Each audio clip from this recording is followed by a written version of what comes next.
Abra sua Bíblia, irmão, no capítulo 3 do Evangelho de João. Nossa meditação será nos versos de 16 a 21.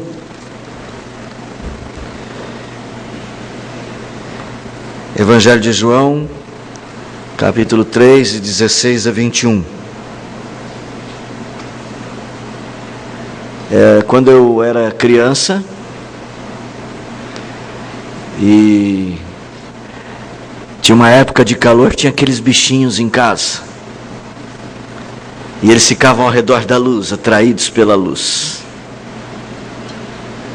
Eu citei no boletim também, lembro dos vagalumes. Como a gente amava ver os vagalumes. Aí eu, criança, pegava o vagalume e tentava ver, brilha vagalume, e ele não brilhava assim tão fácil. Como a luz nos encanta, né? A luz é uma coisa que nos atrai. Quem que, mesmo já grande, não quis ir a um determinado lugar da cidade para ver uma árvore de Natal bem enfeitada, como aqui em São Paulo, aquela árvore grande que põe lá no Parque do Ibirapuera, né? Depois que a gente chega lá, a gente fica até desanimado, fala assim, cada ano que passa está ficando menor. Esse ano foi uma desilusão, esse ano que passou, porque a Paulista não estava enfeitada com suas luzes.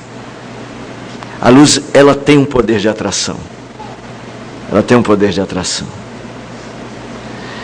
Irmãos, nós precisamos olhar para esse texto essa noite e falar sobre esse poder de atração da luz. Nosso dirigente da manhã, na escola dominical, fez uma citação do texto áureo da Bíblia, texto de ouro, de João 3,16. Ele é muito importante, de fato, mas eu queria que você lembrasse que ele está num contexto ainda mais amplo, porque a gente gosta muito de um verso, né? Tem a tendência da gente olhar para ele e deixar ele acaba ofuscando os que estão ao redor dele. Nós precisamos trabalhar com esse texto hoje. João 3,16 tem o seu lugar aqui, mas esse texto tem uma perspectiva muito importante, de falar do poder de atração da luz e o poder de atração do próprio Senhor Jesus Cristo. Então vou ler o texto e depois nós vamos começar a meditação. A meditação começa no verso 14, mas o texto que nós vamos enfatizar é a partir do 16. Porque Deus amou o mundo de tal maneira que deu seu Filho unigênito, para que todo o que nele crê não pereça, mas tenha vida eterna. Porquanto Deus enviou seu Filho ao mundo, não para que julgasse o mundo, mas para que o mundo fosse salvo por ele. Quem nele crê não é julgado, o que não crê já está julgado, porquanto não crê no nome do unigênito Filho de Deus. E o julgamento é este, que a luz veio ao mundo, e os homens amaram mais as trevas do que a luz, porque as suas obras eram más. Pois todo aquele que pratica o mal aborrece a luz e não se chega para a luz, a fim de não serem arguidas as suas obras. Quem pratica a verdade, aproxima-se da luz, a fim de que as suas obras sejam manifestas, porque feitas em Deus. Nosso Pai, que a Tua luz brilhe sobre nós e possamos vê-la. Que à luz da Tua palavra possamos nos ver. E possamos ser atraídos para a luz de Jesus. Permita-nos ser iluminados esta noite e transformados, porque somos o Teu povo e somos os Teus filhos. Assim, então, abre os nossos olhos para ver, Pai, e contemplarmos as maravilhas da Tua lei, a nossa oração, em nome de Jesus. Amém. Irmãos, João já tinha determinado tratar desse tema da luz, logo que ele começou o Evangelho. No capítulo de número 1, ele disse que a vida estava nele e a vida era a luz dos homens. No capítulo de número 1, a partir do verso de número 6, vem falar que a luz veio ao mundo, a saber, a luz que estando no mundo ilumina todo homem. João então está propondo isso, e João está propondo que olhemos para ele. E aqui no contexto, nós começamos essa meditação a semana passada, nos versos anteriores, e terminamos a última mensagem olhando para aquela serpente de bronze. Os irmãos estavam presentes aqui, talvez se lembrem, né? Os versos 14 e 15 do contexto aqui, falam da serpente que Moisés levantou no deserto, e dizem, Jesus será igual àquela serpente. E para quem não conhece a história, o que aconteceu lá no deserto? O povo de Deus reclamou, o povo de Deus murmurou, Deus mandou serpentes abrasadoras que causavam uma febre altíssima, muita gente morreu. Aliás, gente, antes de eu continuar, vou pôr o outro microfone, porque às vezes eu viro para cá e não pega o som. Pessoal do som, desculpa que eu esqueci disso. Mas eu acho que esse microfone está sem bateria, que não está ligando. Está por aqui. Não está ligando sem fio, irmãos. Vamos lá. Lá no deserto, eles foram picados por essas serpentes abrasadoras e estavam morrendo. E Moisés orou ao Senhor e Deus fala, faça uma serpente de bronze, parecida com estas abrasadoras que vocês estão vendo. E quem passar por aqui e olhar para a serpente de bronze será curado. E Jesus Cristo aplica essa realidade a ele.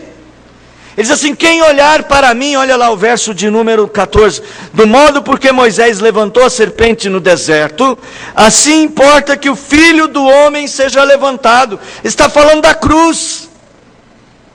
E quem olhar para a cruz, será curado. Irmãos, há um tema no Evangelho de João, que eu acho que ele é um tema muito importante, é o tema da cruz. Obrigado. É o tema da cruz. João dedica do capítulo 13 até o final do seu livro, no capítulo 20, ao grande sinal de Deus pelos homens. Lembra que este livro de João é um livro onde Jesus fez muitos sinais que foram registrados nele, para que creiamos em Jesus.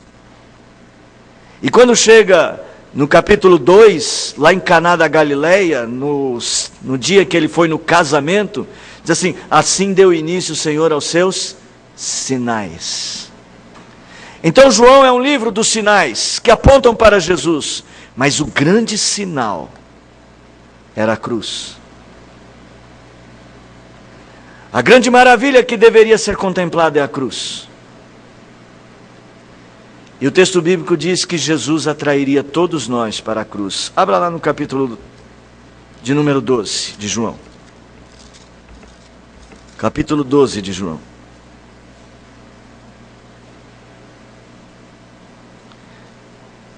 A partir do verso de número 20.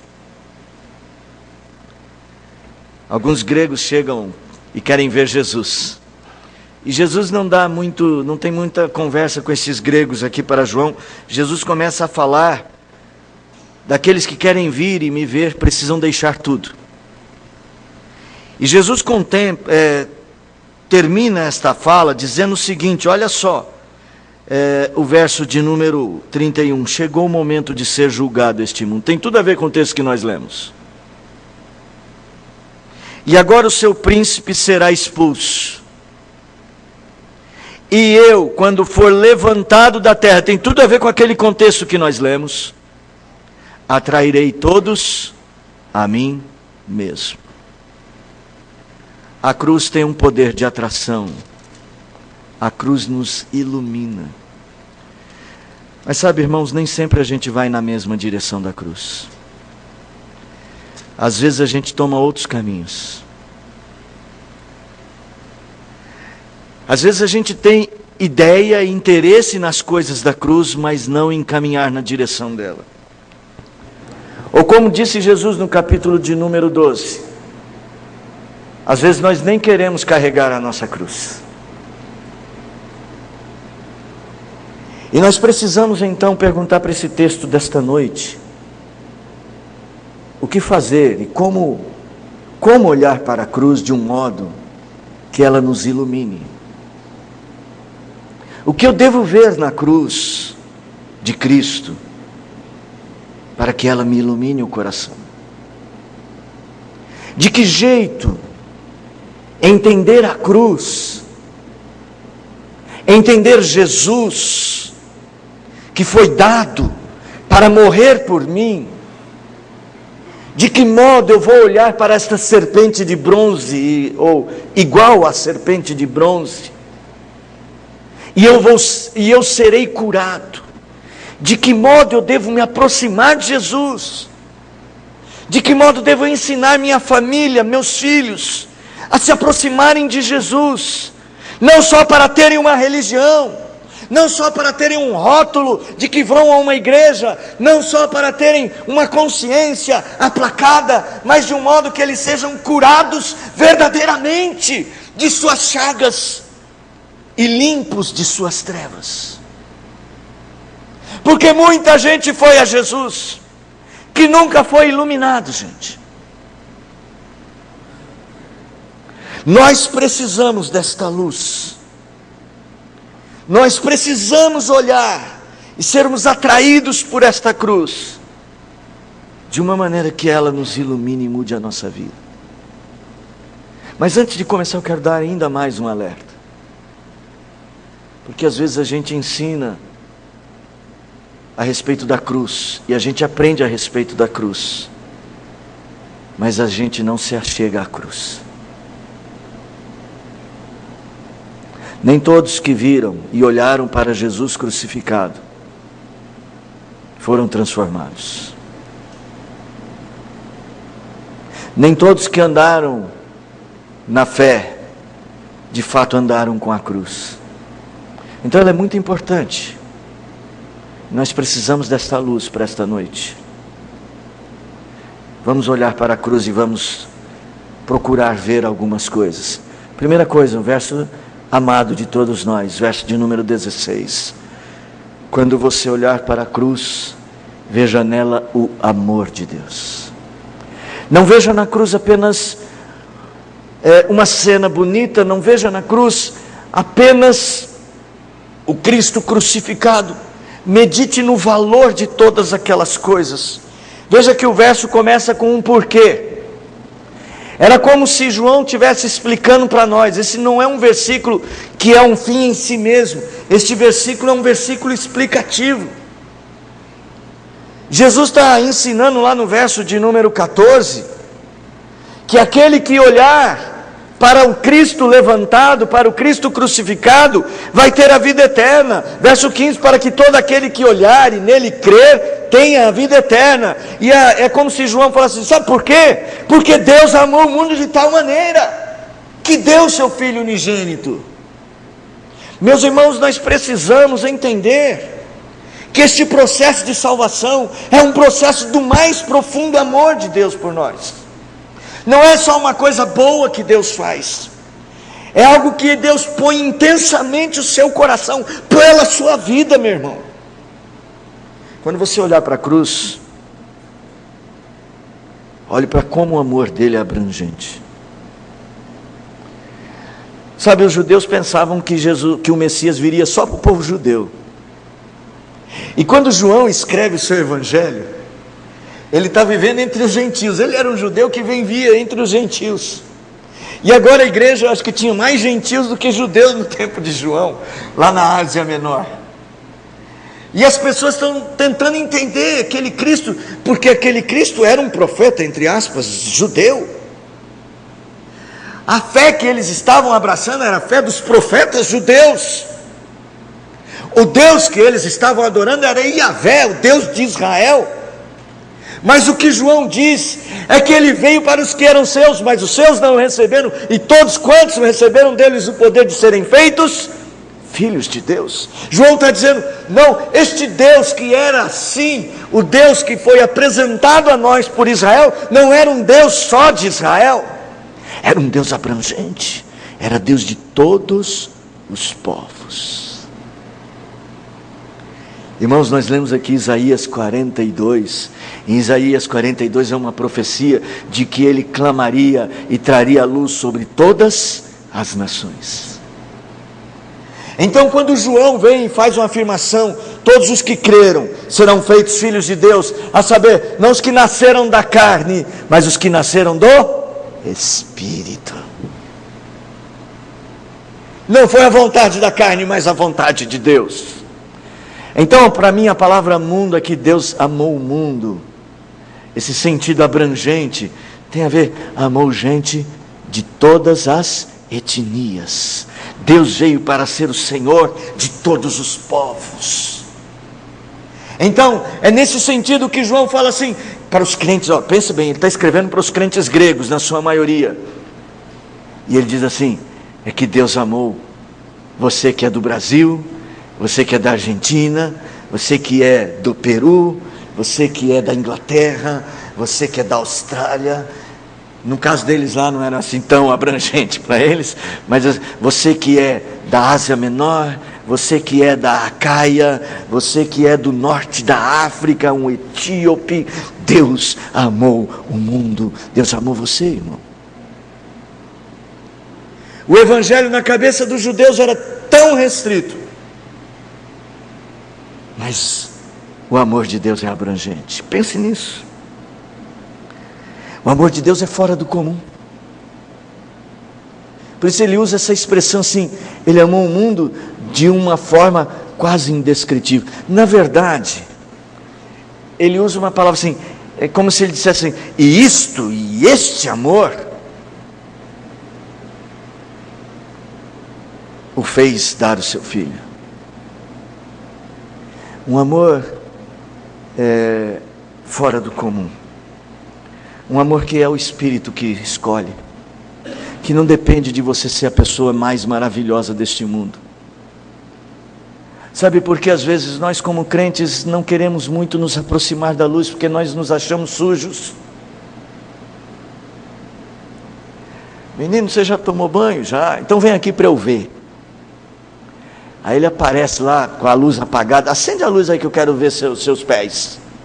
Não, mas já tomei banho, acende. Quando acende, agora não, porque agora é tudo limpo, né? No meu tempo que a gente brincava na rua, vinha com o pé sujo de um jeito, que de vez em quando eu apanhava, porque eu entrava no banho e saía como se não tivesse tomado banho. Sabe, irmãos, a luz, mesmo que a gente esteja sujo, a gente pode ir para a luz, porque o amor de Deus é inexplicavelmente diferente. Quando você olhar para a cruz, pense neste amor inexplicavelmente diferente, fora do comum. É um amor que tem um preço alto. Olhe para a cruz e lembre que é o Filho unigênito de Deus morreu por você. Eu vou passar rápido pelo verso de número 16, porque o meu foco não é ficar parado no verso de número 16, mas é ir dando noção do valor deste amor. João está dizendo, ele vai dar a vida eterna quando ele for levantado, porque Deus te amou, e você tem que lembrar disto, que aquela cruz só foi erguida porque Deus te amou, com um amor abrangente, com um amor incomum, com um amor cujo preço era alto, mas tem uma coisa que talvez seja mais importante, um amor que tinha um propósito, para que você não pereça, mas tenha vida eterna. Deus estava realmente preocupado com você. Mas nem sempre você está. E agora nós vamos para a segunda parte. Quando você olhar para a cruz, é muito importante que você entenda a seriedade das coisas que estão sendo tratadas ali. Porque ali na cruz, nós tratamos com as coisas eternas. Infelizmente as pessoas, e mesmo os crentes, estão tratando as coisas importantes como se fossem secundárias. Nós às vezes nos apegamos com as coisas paralelas e não nos concentramos nas coisas mais sérias e mais importantes da nossa fé. Às vezes a gente discute a cor que foi pintada a igreja, ou o piso que colocaram, ou a roupa que um irmão está indo, ou qualquer outra coisa, mas a gente não está discutindo a vida eterna, que é o foco do que se coloca aqui diante de nós. Às vezes a gente discute a forma do sermão, a roupa do pregador, ou qualquer outra coisa paralela, mas estamos perdendo a seriedade das coisas que foram tratadas a nosso respeito ali na cruz de Jesus Cristo. Nós não estamos falando de um episódio qualquer ou de uma brincadeira qualquer que aconteceu ali em Jerusalém no ano 33 da vida de Jesus Cristo. João está dizendo que Deus enviou o seu Filho ao mundo não para que julgasse o mundo, mas para que o mundo fosse salvo por ele. Ele está falando de um juízo, de um julgamento. O próprio Senhor Jesus Cristo falou com seriedade: chegou a hora deste mundo ser julgado. Os judeus achavam que Deus enviaria o Messias para julgar todos os outros povos. Deus vai mandar o Messias e ele vai queimar todos os outros povos e vai só sobrar o nosso time, só os judeus. Aí João vem e escreve: Deus não fez isso. Deus não veio julgar o mundo, Deus veio salvar pessoas deste mundo.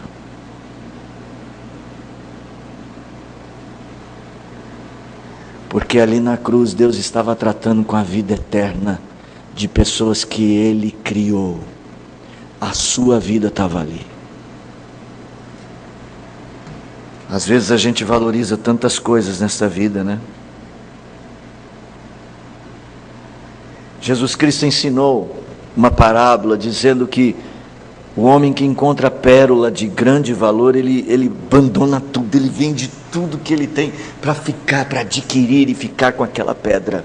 Assim deve ser o reino dos céus.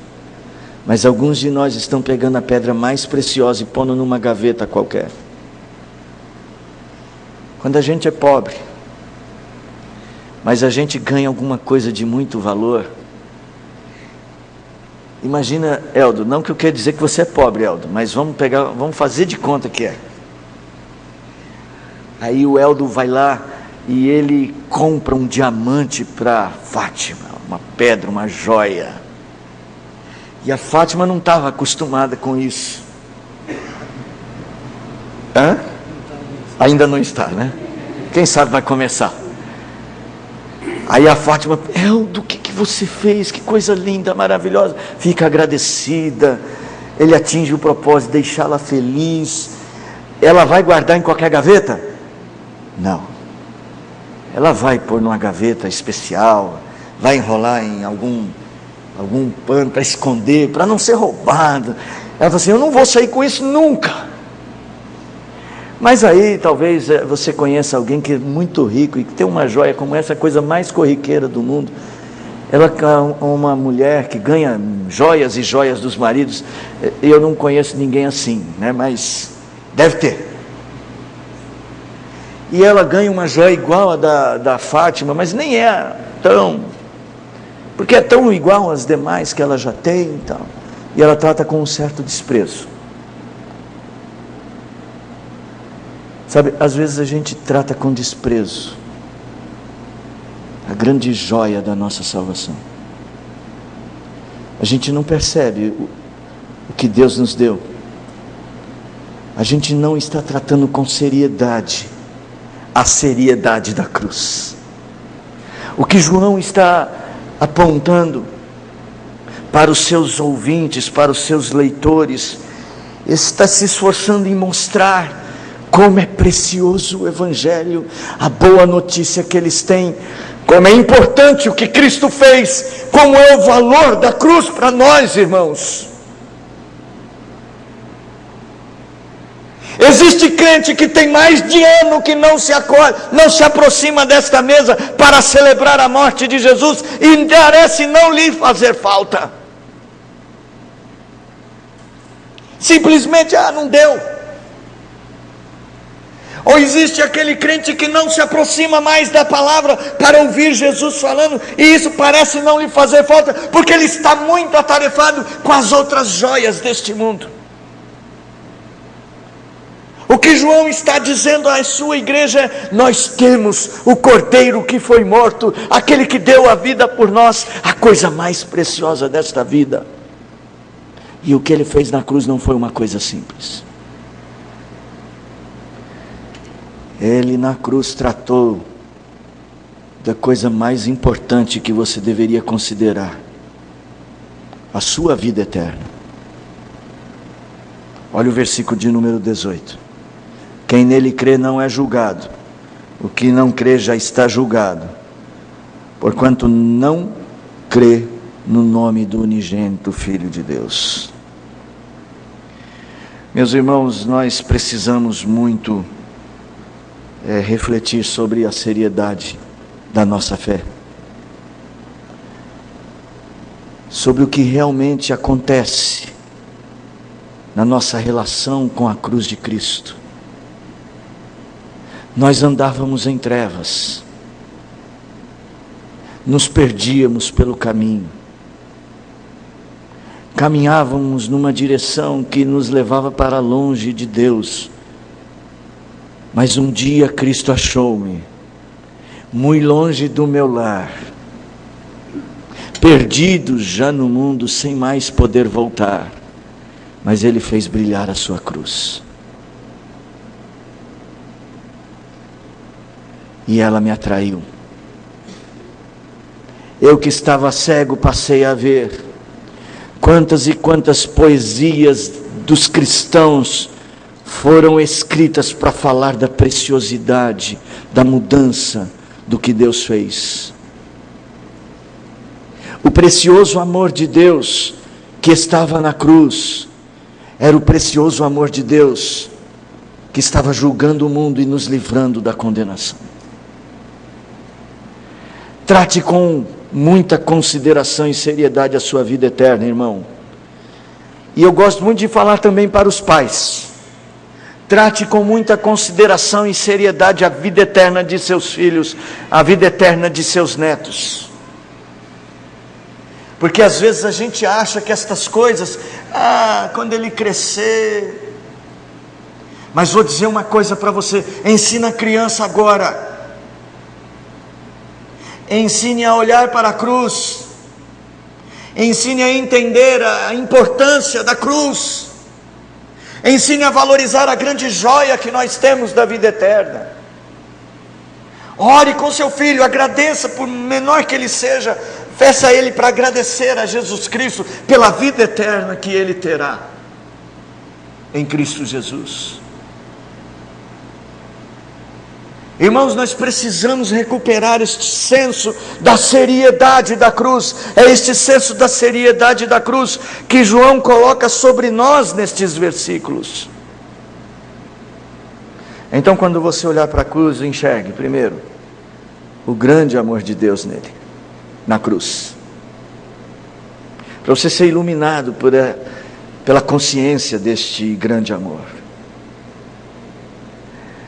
O apóstolo Paulo orava aos crentes de Éfeso para que Deus iluminasse o coração deles, para que eles compreendessem o grande amor de Deus. Até mais, ele diz assim: para que saibam qual é a altura, a largura e o comprimento deste grande amor de Deus, que excede todo o entendimento humano. Agora, quando você olhar para a cruz, lembre-se, a cruz trata da coisa mais séria da minha vida, que é a minha vida eterna. Se tem alguma coisa importante que deve me levar à condição de homem piedoso, de homem que busca com seriedade o ensino da palavra, o agir conforme a palavra, tentar controlar quem eu sou, esmurrar o corpo para agir de acordo com a palavra, é a seriedade do que Deus tratou a meu respeito quando enviou Jesus para a cruz. Por fim, e eu estou indo bem rápido hoje, então eu vou gastar um tempo a mais no último ponto.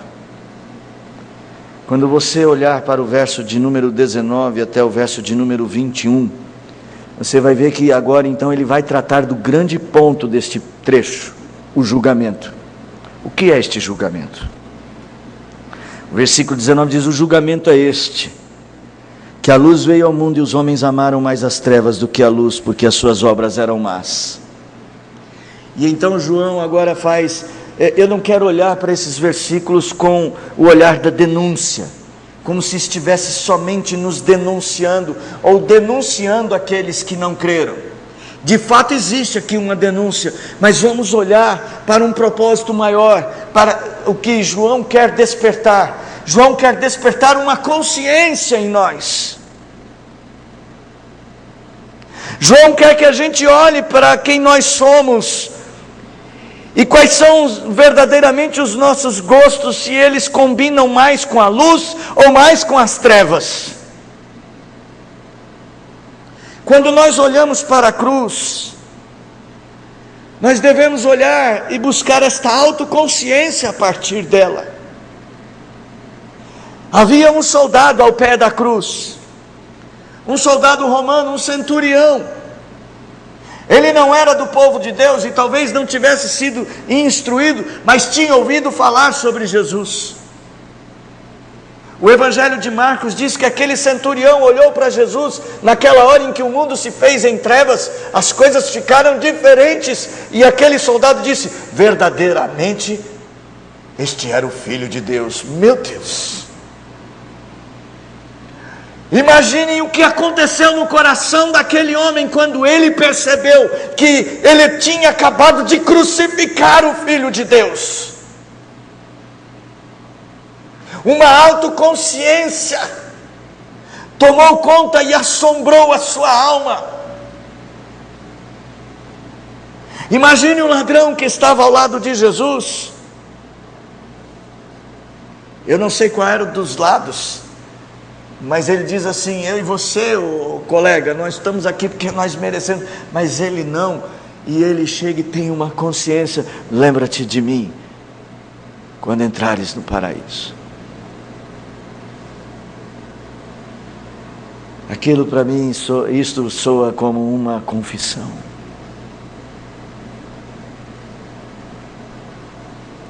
Ou então aquele publicano que chega no templo e ele percebe, porque lembrem-se, irmãos, o templo apontava para Jesus. Figurativamente os elementos apontavam para um Redentor.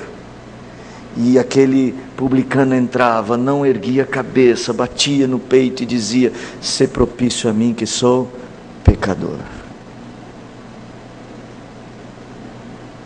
Nós nos tornamos miseráveis e indolentes a não perceber o nosso pecado e a nos posicionarmos diante da cruz sem o peso da autoconsciência.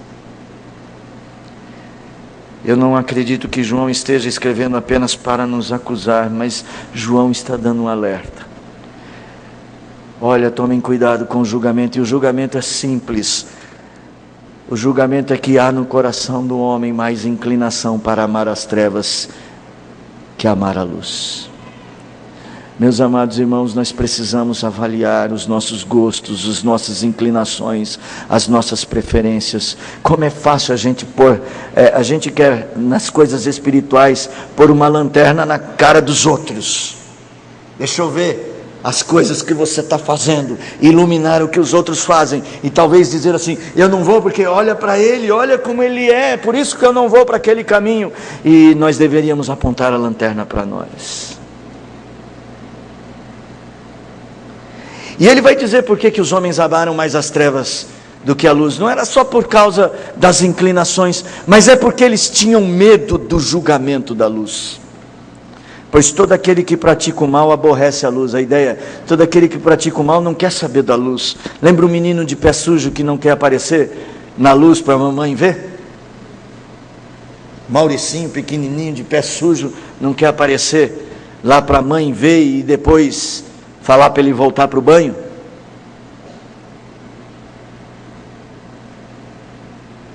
Eles não querem aproximar da luz, eles aborrecem a luz, porque eles não se chegam à luz a fim das suas obras não serem arguidas.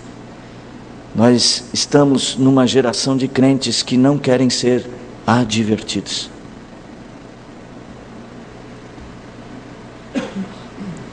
Meus irmãos, eu sei, ser advertido nunca é bom. Quem é que gosta de ser instruído para deixar um caminho e ir para o outro? A gente gosta de elogio. Alguns de nós querem incentivo para continuar fazendo o que é errado. A Já começa a conversa, você não acha que eu estou certo? Fulano não falou comigo, também não estou falando com ele. Você não acha que eu estou certo? Fulano pisou no meu calo, eu vou pisar no calo dele.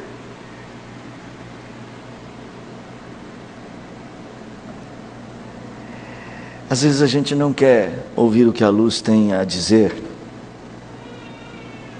e a gente não quer aparecer na luz, para as nossas obras não serem arguidas. Mas a melhor maneira de se aproximar da cruz é com humildade. É estar pronto para Deus dizer o que nós precisamos mudar. O ponto central da afirmação acerca da rejeição a respeito de Jesus é que aqueles que rejeitaram Jesus simplesmente não queriam ouvir que estavam errados. Eles queriam que Jesus fizesse as coisas do jeito deles, mesmo que erradas, e Jesus não concordou com isso. Aí os discípulos saíram pregando a respeito de Jesus e eles queriam calar os discípulos, porque os discípulos falavam de um caminho que eles não defendiam. E então eles prendiam os discípulos e eles matavam os discípulos. E quando Estevão os acusou de terem traído ao Senhor, a Jeová, porque mataram o Messias, eles tapavam os ouvidos e jogaram pedras em Estevão, porque a luz lhes incomodava. Irmãos, eu sei, nós todos temos lá coisas que não são agradáveis de serem vistas, e a gente tenta pôr um terno bonito para ninguém ver. Mas diante de nosso Deus nós temos que andar despidos destas proteções. Nós precisamos que Ele nos mostre quem realmente nós somos. Precisamos de uma autoconsciência a respeito de nós mesmos e das trevas que porventura ainda dominem nossa maneira de pensar, a nossa maneira de reagir. Às vezes reagimos intempestivamente, e às vezes tomamos posições, irmãos, determinações para a vida, e às vezes até para a vida toda, por causa de sombras que estão sobre o nosso coração, e nós queremos amar mais essas trevas do que a luz de Jesus Cristo. Quantos deixaram este caminho da fé, porque um dia foram arguidos? Nós precisamos do que está escrito no verso de número 21. Quem pratica a verdade aproxima-se da luz, a fim de que suas obras sejam manifestas, porque feitas em Deus. Eu vou dizer para os irmãos, ele não está sendo absoluto, dizendo que você é perfeito e você não tem obras, nenhuma obra que seja má. Mas ele está dizendo que você não vive mais com medo da luz, porque você confia que pode se aproximar da luz, para que Deus faça uma obra em você.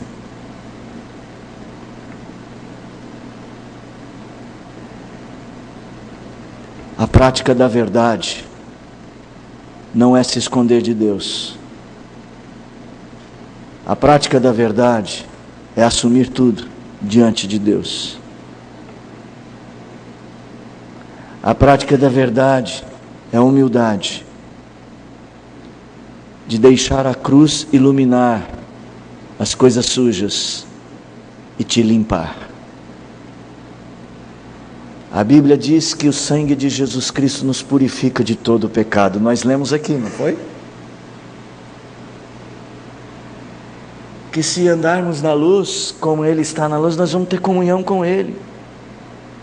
E mesmo que tenhamos pecado, ou que tenhamos obras negativas, o sangue de Jesus nos purifica destas obras. Então não é um texto para temer, não é um texto para ir para casa dizer: e agora o que eu vou fazer? Porque o juízo contra as minhas obras foi definitivo. Não, é um texto para eu saber que existe um julgamento, e o julgamento é este: eu não posso amar as trevas, eu tenho que amar a luz, e ainda que eu esteja de alguma forma andando em pecados, eu vou a Jesus e vou deixar a sua cruz me purificar de todo o pecado e me libertar de toda injustiça. Porque se confessarmos os nossos pecados, Ele é fiel e justo para nos purificar os pecados e nos livrar de toda injustiça. O que João está então pretendendo? João pretende que todos aqueles que estão no deserto, estão doentes, olhem para a cruz. Nessas meditações, nesses textos, sermões em João, estou usando essa ideia de olhar para Jesus. A igreja tem que olhar para Jesus. Foi assim que eu terminei a última mensagem. Nicodemos olhou para a cruz.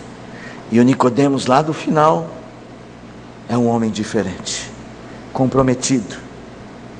Não mais um líder cheio de questionamentos e se escondendo, mas um homem que é capaz de assumir que ama Jesus. Um homem diferente. Olhar para a cruz, ser atraído por ela é o que Jesus quer que nós façamos. Nós não estivemos lá, não é? Nós não estivemos lá. Nós não pudemos ver fisicamente a cruz ser levantada. E para falar bem a verdade, talvez se estivéssemos lá, estaríamos no time dos que estavam gritando: crucificam. Mas, talvez não. Talvez estivéssemos no time daqueles que, como o centurião, falaram: o que nós fizemos com o Filho de Deus?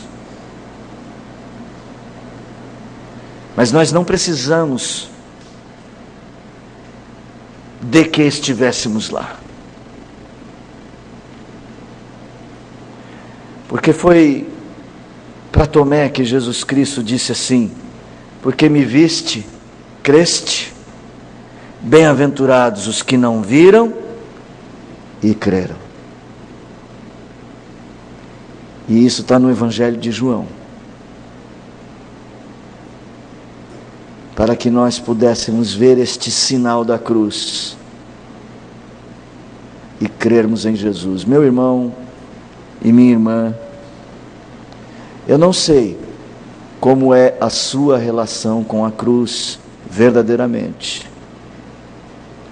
Eu só posso saber externamente, e isso é muito parcial.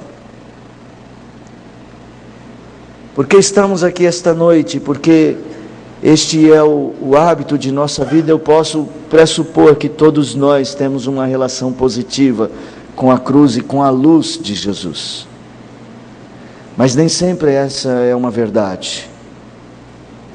Pode ser que no fundo nós guardemos algumas sombras, as quais nós jamais expomos a Deus. É curioso que o sacramento que lembra a cruz seja tão rico visualmente, porque Jesus toma o pão e parte diante dos seus discípulos. Ele pega o vinho e apresenta aos seus discípulos. É tão rica visualmente a mesa de Cristo. Talvez de alguma forma isto venha suprir um pouco dessa nossa necessidade de Tomé. Mas o fato é que Jesus diz que nós devemos sempre nos lembrar do que esta cruz é e do que ela fez por nós. E essa noite, irmão, de novo, nós vamos, com Jesus à mesa, olhar para a cruz.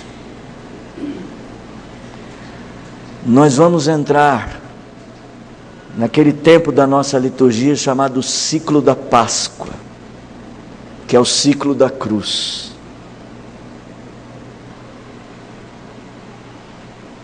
Eu quero convocar você a, neste período até a Páscoa, pensar muito sobre o que é ser crucificado com Cristo.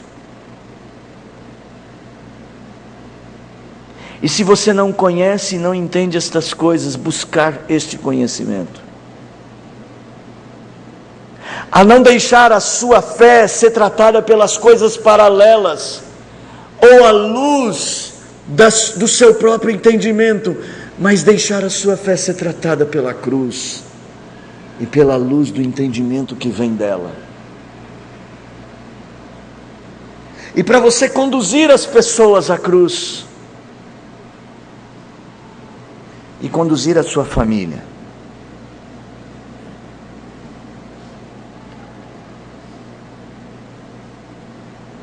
quem sabe uma oração possa ser repetida neste tempo, dizendo assim: Deus, apenas me mostre quem sou e me ajude a resplandecer como seu filho, e que a beleza de Cristo se veja em mim. Que a beleza de Cristo se veja em mim. Era um antigo cântico nosso, simples. Todo o nosso ser vai sendo aperfeiçoado e se refina, até que a beleza de Cristo se veja em mim. Foi por isso que Ele morreu, para que a beleza dele substituísse a nossa feiura espiritual. Vocês são tão bonitos, mas acreditem, espiritualmente, sem Cristo nós somos feios. Mas Ele põe a sua beleza em nós. E aí a luz vai batendo. A gente ainda se vê, mas a gente também vê Cristo. E isso é tão bom. Eu quero convidar todos os irmãos a nesta noite, sincero e honestamente, olhar para a cruz.